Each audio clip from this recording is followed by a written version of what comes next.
शुक्रिया मिलन साहब।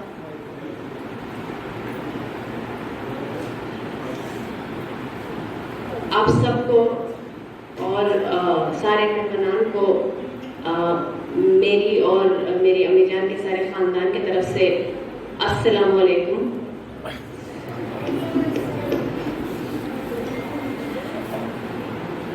मिलन साहब कह रहे थे कि मुख्तसर बात करो, तो इससे मुझे अम्मी की तकरीर याद आती है जिसमें मोहसिन साहब भी थे और वो बीजापुर की कोई मुशायरे में बात कर रही थी और उन्होंने खुद से कहा कि शायद आप एक्सपेक्ट कर रहे हों कि मैं मुख्तसर बात करूं और मेरी तकरीर बहुत लंबी हो गई है, लेकिन मैं एक औरत हूं और औरतें ज़्यादा बोलती हैं।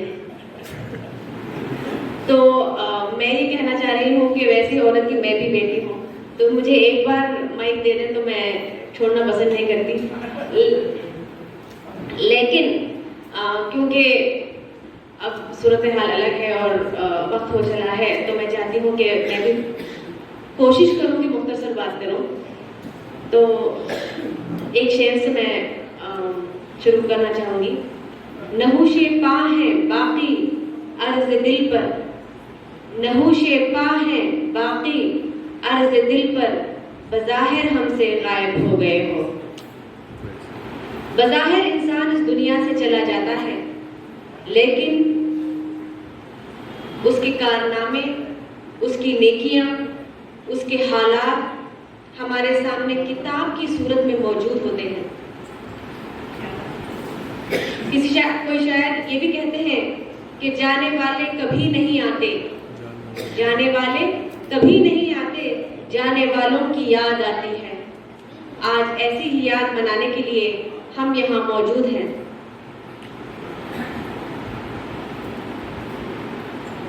जहाँ तक मैं जानती हूँ, मेरी माँ डॉक्टर फौजिया चौधरी एक बेबाक, निडर और हुनरमंद शख्सियत थी। वहीं दूसरी तरफ वो पुरकशिश, नेक, मासूम, रहमदिल और मेहनती औरत भी थी। मेरी अम्मी को जुबान का दर्द, गरीबों पे रहम, रिश्तेदारों से हमदर्दी थी। उनका जीना भी मुख्तलिफ, उनका जाना भी मुख्तलिफ। वो गई तो बोलते बोलते गई, उनकी मोहब्बत उर्दू थी। उन्होंने उर्दू ज़बान के लिए अपनी जिंदगी को वक्फ कर दिया। मेरी अम्मी की हर बात अलग होती, चाहे वो खुल के हंसना या खुल के जो भी जहन में है, जो भी दिल में है वो बोलना। हक का साथ हमेशा उन्होंने दिया। नाइंसाफी के खिलाफ हमेशा वो खड़ी रही, चाहे वो कितना भी मुश्किल क्यों ना हो।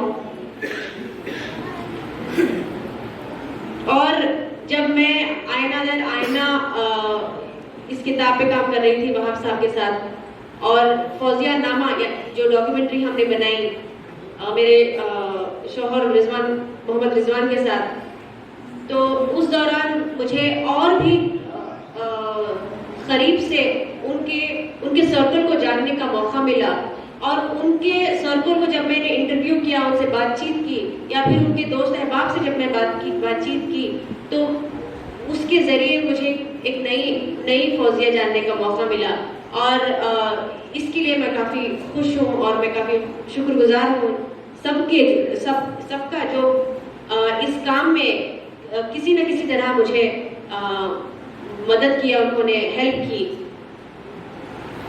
तो लिखने के एज अ राइटर अम्मी जब भी लिखती तो सबसे पहला खारी मेरे अब्बा होते। और मुझे लगता है कि हमसफ़र जो है, इतना सपोर्टिव हमसफ़र जब होता है ज़िंदगी में, स्पेशली एक औरत का, तो औरत को बहुत आज़ादी यानी कि रास्ता मिल जाता है कुछ करने का। तो सबसे पहले मैं खुदा अल्लाह ताला का शुक्रिया अदा करना चाहती हूँ कि उन्होंने मुझे एबल समझा कि मैं ये कर सकूँ काम। उसके बाद मैं अपने अब्बाजान का शुक्र अदा करना चाहती हूँ कि डॉक्यूमेंट्री बनाने के दौरान मुझे ज़्यादा कुछ मेहनत करनी पड़ी नहीं, क्योंकि उन्होंने अम्मी की ज़िंदगी का, शादी के बाद का हर एक लम्हा शूट करके रखा था।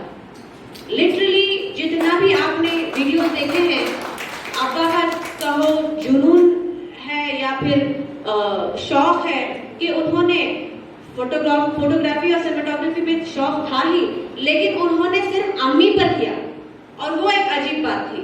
और अम्मी के हर प्रोग्राम में वो जाते, हमारे हर प्रोग्राम में जाते, हर छोटी बड़ी चीज पे वो शूट करते, कैप्चर करते, और ये मेरे लिए काफी मददगार साबित हुआ इस डॉक्यूमेंट्री को बनाने के सिलसिले में। और पिछले जितने भी यादें हैं, मैं पिछले 4-5 दिन से एक नॉस्टैल्जिया से गुजर रही हूँ, क्योंकि इतना कुछ मैंने दोबारा जिया है from the time we were born, जब से मैं पैदा हुए और अब तक जितने भी इम्पोर्टेंट ओकेशंस हैं उनको दोबारा लिव किया है।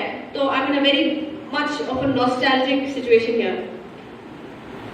तो उसके अलावा अम्मी जान की खुसूसियत ये थी, और क्यों मुझे थोड़ी बहुत आसानी हुई इस चीज में आगे बढ़ने के लिए, कि जितना मैं जानती हूँ हर कोई, हर राइटर, हर अदीब या फिर हर आर्टिस्ट अपने बच्चों को, अपने शौहर को ऐसी महफिलों में ज्यादातर लाते नहीं हैं। अपनी जिंदगी और अपने फॉर्मल एंड पर्सनल जिंदगियों को अलग रखते हैं। लेकिन मेरी माँ, अब जब मैं उनके बारे में सोचती हूँ तो मुझे ताज्जुब होता है कि उन्होंने हर महफिल में शरीक होने के लिए इसरार किया हो, और हर जगह जाने के लिए जहाँ पर वो कोई लिटरेरी प्रोग्राम हो, कोई रस्म इजरा हो, कुछ भी हो, चाहे हमको समझ आए या ना आए, वो हमें जरूर ले जाए। और इसकी वजह से मुझे एक लिंक सा, मतलब आसानी पैदा हुई, और मुझे मालूम था कि कौन कौन है, थोड़ा बहुत जानकारी थी। इसके अलावा जब उन्होंने गुब्बारा शुरू किया और उनके सारी जो किताबें थी, उनके जब भी वो लिखती तो पहले अब्बा को आके सुनाती, और बैकग्राउंड में हम सुना करते वो जो भी लिखती।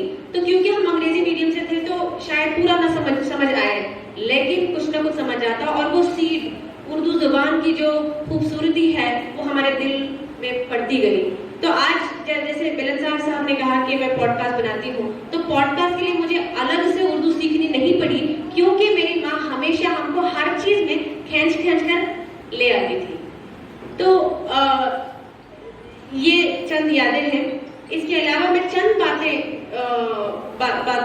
मुख्तसर तौर पे करना चाहूंगी कि वो अक्सर कहती, और शायद ये बहुत अच्छी बात हमेशा कहती, कि ख्वाब तो हर कोई देखता है।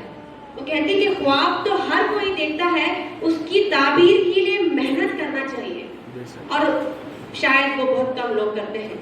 और जितने भी लोग ख्वाब देखते हैं उनके पीछे अगर लग जाएं तो शायद उनके हाईएस्ट पोटेंशियल की तरफ बढ़ जाएंगे। उसके अलावा सादगी, उनमें बहुत ही अनबिलीवेबल सादगी थी उनके खाने में, पहनने में। उन्होंने कभी ज्यादा खाना, अच्छा पीना या फिर अच्छा पहनने में तरजीह नहीं दी, और उनकी शादी भी इतनी सादगी से हुई कि सुबह देखे और दोपहर को हो गई शादी, कोई लेन न देन। तो उसी तरह मैं अभी ये भी चाहती थी कि हमारे तीनों की शादियां वैसे ही हो। तो अल्लाह का शुक्र है या फिर उनकी दुआ का असर है कि हम तीनों की शादियां भी इसी तरह सादगी से हुई। और जितने मैं, अगर मुझे नहीं मालूम कितना वो सोचती या समझती थी, लेकिन अब मैं अगर देखूंगी तो जितने जैसे दामाद मिले हैं वो बिल्कुल वैसे ही दामाद चाहती भी थी। तो इसके लिए भी मैं खुदा से शुक्र अदा करना चाहूंगी। उसके अलावा आराम, वो हमेशा कहती कि आराम को पसंद ही नहीं करती थी। वो सोचती कि आराम से इंसान सुस्त हो जाता है, एक मंद हो जाता है, दिमाग रस्ट हो जाता है। और जो बोलते हैं आजकल, अब आजकल अंग्रेजी में बोलते हैं कि बी अनकंफर्टेबल जोन से डरिए मत, push yourself to become uncomfortable, लोग बोलते हैं। लेकिन ये बात मेरी माँ 30 साल पहले उन्होंने कहा, और उन्होंने हमेशा प्रैक्टिकली ये करके दिखाया। उन्होंने अब जॉब रहना, एक इजी रूटीन लाइफ रहना, एक कंफर्ट जोन में रहना है, हर किसी को पसंद है। लेकिन मेरी माँ ने कहा कि कंफर्ट जोन में अगर आप रहेंगे तो आप सुस्त हो जाएंगे, तो अपने आप को थोड़ा सा पुश करना सीखो। दूसरी बात है कि दीन का जज्बा, कौम का जज्बा, तालीम का जज्बा उनमें कूट कूट के भरा हुआ था। और इसी की वजह से ये मैं अभी ये स्कॉलरशिप हम लोग नहीं जारी किया एक्चुअली, वो जब पढ़ाती थी VHD central institute of home science, और जो भी उनको लगता कि ये स्टूडेंट को ज़रूरत है या फिर स्कॉलरशिप की ज़रूरत है या फिर वो अच्छा परफॉर्म कर रही है, वो खुद अपनी सैलरी से स्कॉलरशिप दिया करती और किसी शोर शराबा के बगैर, किसी दिखावे के बगैर, बस उनको इतनी धुन थी कि ये स्टूडेंट उर्दू सब्जेक्ट छोड़ के ना जाए, उर्दू सब्जेक्ट पढ़े, इसकी वजह से उन्होंने ये काम किया। उसके अलावा उनको बहुत दर्द था कि हम लोग उर्दू नहीं पढ़ रहे हैं, इसीलिए उन्होंने हमको कर्नाटक उर्दू अकेडमी से उर्दू डिप्लोमा करवाया, और मारिया मेरी छोटी बहन, उसको भी फाइनल ईयर्स में उर्दू लेने की ये दी। तो इससे ये भी पता चलता था कि उर्दू को अब्बा जान ने तो मिशनरी स्कूल में डाला ही था, लेकिन अम्मी जान ने हमको खींच कर उर्दू की तरफ किसी न किसी तरह शायद लाया है, और थोड़ी बहुत कमियां भी शायद हो। तो उसके अलावा मैं ये बात कहकर अपनी बात को खत्म करना चाहती हूँ कि अम्मी की जिंदगी से चंद लेसन्स भी मैंने सीखे हैं, और वो सबसे बड़ा लेसन ये है कि जरूर आप जिंदगी में करें, बहुत मेहनत करें, जद्दोजहद करें, लेकिन उसके अलावा अपनी जिंदगी की जद्दोजहद में इतना भी ना खो जाएं कि अपनी सेहत को नजरअंदाज करें, अपनी नींद को नजरअंदाज करें, अपने डाइट को नजरअंदाज करें।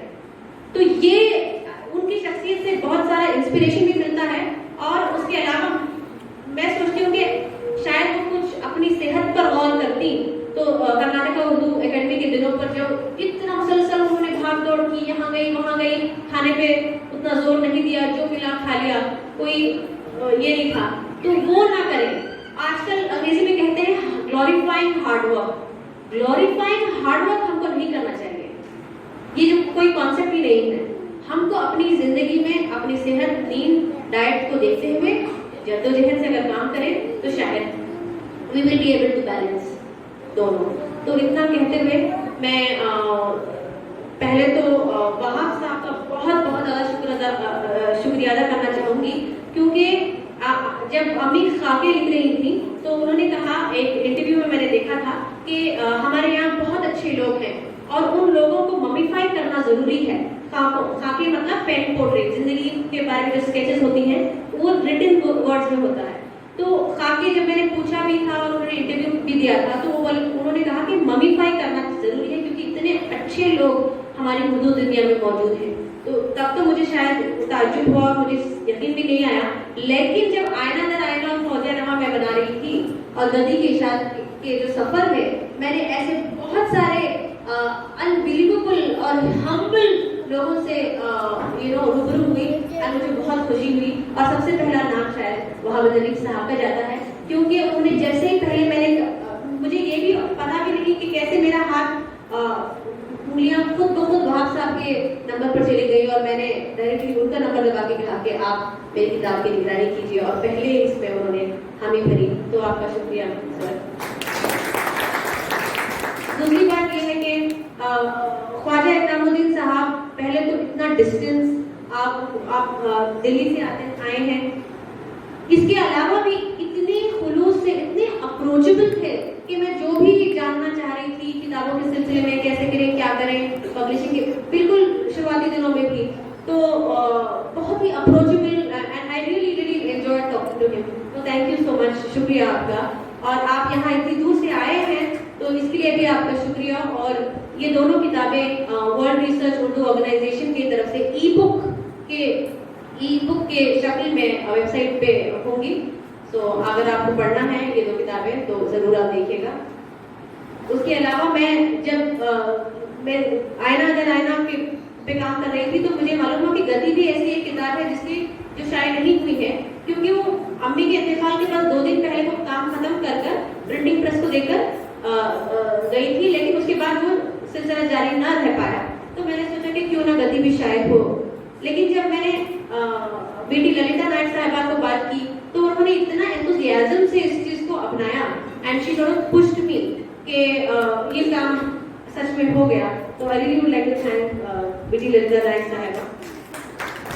इसके अलावा मुझे मोहम्मद मोहसिन साहब को शुक्रिया अदा करना चाहती हूँ मैं, क्योंकि पहले तो मैंने उनको as the chief guest, as a guest of honour चुनकर फोन कर दिया, लेकिन डॉक्यूमेंट्री बनाते वक्त मैंने इतने सारे प्रोग्राम्स की वीडियोस देखे जहाँ पर अम्मी और ये स्टेज शेयर कर रहे हैं, और तब मुझे बहुत खुशी हुई कि सही फैसला लिया है कि मोहसिन साहब का आना बहुत जरूरी था। और बहुत अच्छी तकारीर जब अम्मी ने कहा कर रही थी तो मैंने उनके साथ मोहसिन साहब को देखा है। शुक्रिया आपका कि आपने वक्त लिया और यहाँ पर आए। और शाइस्ता यूसुफ साहिबा का, क्योंकि जैसे ही अम्मी का इंतकाल खानों पहली खातून थी जो बहुत कामली हमको बिठाकर क्या क्या हुआ वो उन्होंने बताया, उन्होंने पेशेंटली बताया। तो उनका यहाँ आना बहुत जरूरी भी था। तो उसके बाद भी उन्होंने जो खाका लिखा मैंने खुशी तौर पर पढ़ा है, और काफी वेरी इंटरेस्टिंग खाका उन्होंने लिखा है। और अम्मी के जो आखिरी लम्हात थे तो उनके बारे में शायद मैं भी नहीं जानती थी, क्योंकि पढ़कर मुझे बहुत खुशी हुई। तो आपका बहुत बहुत शुक्रिया कि आप आए।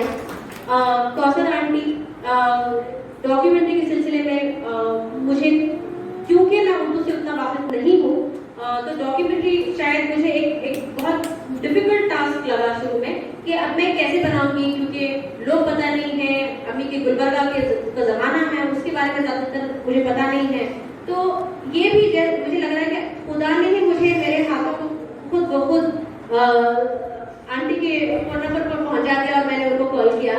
तो ऑप्शंस तो शायद जैसे अब उर्दू दुनिया है तो कई लोग अदीब हैं, कई लोगों से अभी ने मिला है, शायद बहुत लोगों ने लिख भी पाते, लेकिन मेरे हिसाब से जितना कौसर आंटी ने अच्छा लिखा है, उनको जानकर उनकी शख्सियत में डूब कर लिखा है स्क्रिप्ट, तो वो शायद कोई और नहीं कर पाता। तो शुक्रिया आंटी।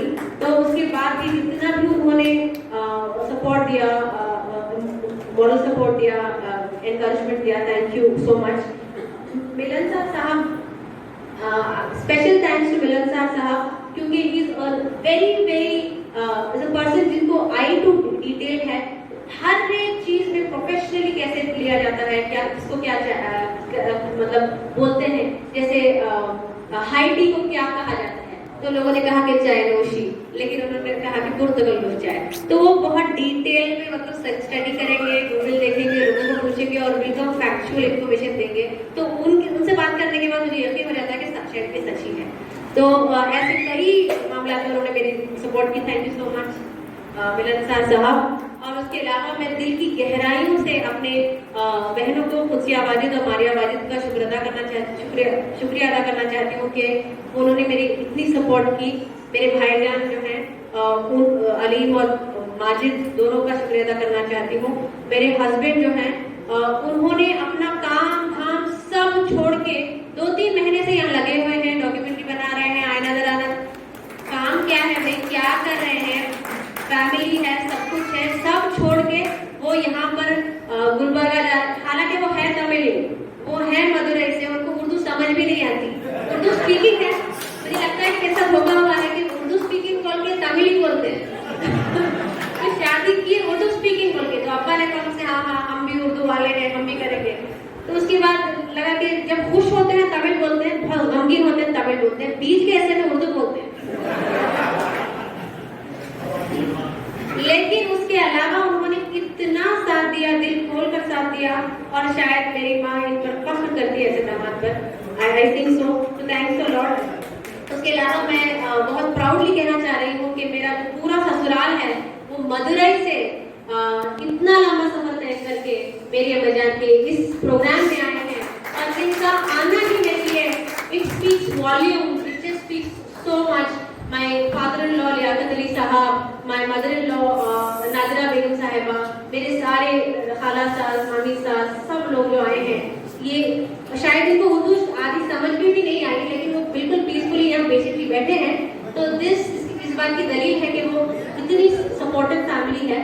तो आप सबका शुक्रिया, आप जितने भी लोग आए हैं अपना वक्त निकालकर इतनी देर से, कई लोगों को सुनकर मुझे भी बहुत लंबी तकलीफ सुनकर जो पेशेंटली आपने बैठा हुआ है, आप सबका बहुत बहुत शुक्रिया। अजीजुल्लाह बेग साहब का बहुत शुक्रिया कि अम्मी जान के हर काविश में वो साथ दिए और उनके मशवरे से अम्मी जान के काम अच्छे हुआ करते।